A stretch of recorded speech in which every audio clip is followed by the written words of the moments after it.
A classical bit is the simplest object in all of computing. It is either 0 or 1, nothing in between.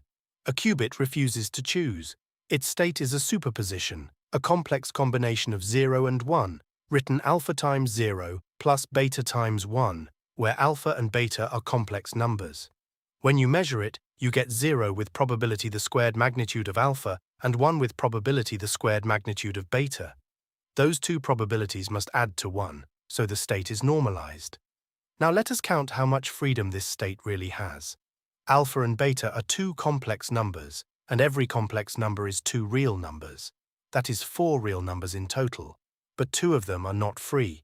The normalization condition removes 1 degree of freedom, and the overall phase of the state can never be observed because it cancels in every measurement, so it removes 1 more.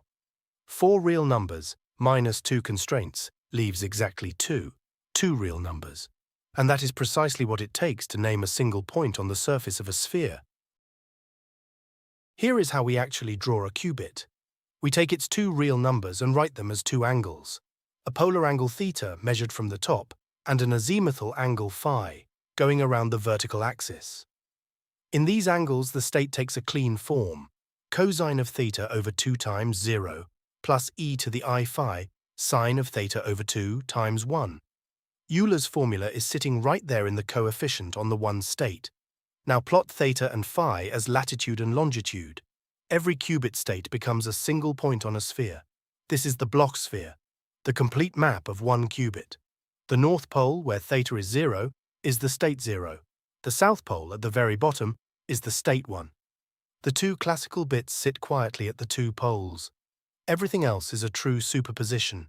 Around the equator, where the 2 weights are exactly equal, sit the 4 balanced states, plus and plus I and minus I. And the 3 coordinates of the point are not arbitrary labels. They are the expected outcomes of measuring the qubit along the x, the y, and the z axes. So the point is not a picture of the qubit, the point is the qubit.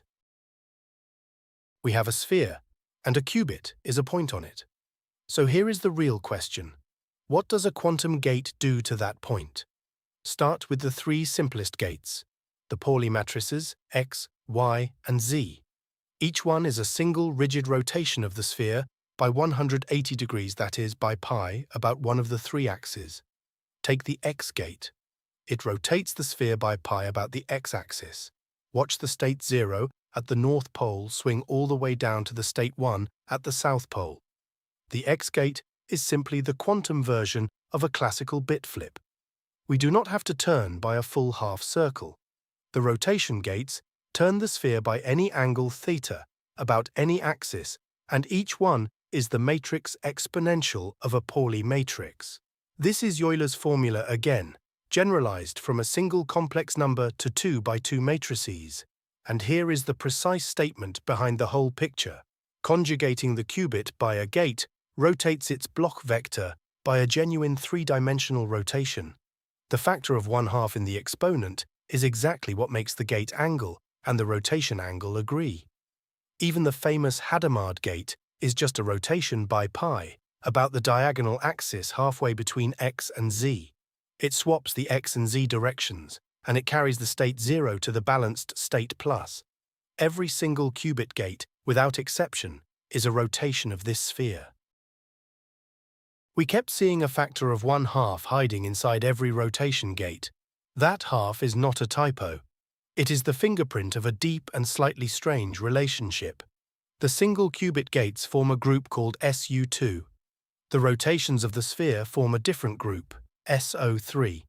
The map between them is 2 to 1. Every rotation of the sphere comes from exactly 2 gates, a gate U and its negative minus U. Now watch this. Rotate the sphere by 1 full turn by 2 pi, using RZ. The Bloch vector comes right back to where it started, but the gate is not the identity, it is minus the identity. The state has quietly picked up an overall minus sign. That minus sign is a global phase, and a global phase can never be seen by any measurement. So the point on the sphere has returned home, even though the underlying state has not. To bring the state itself back exactly, you must rotate by 2 full turns, by 4 pi. A qubit lives in a world where you have to go around twice to come home. It is the same orientation entanglement you can feel in the belt trick, and it is why a qubit is not quite a little arrow. It is something stranger, drawn on a sphere. We have seen specific gates, one at a time.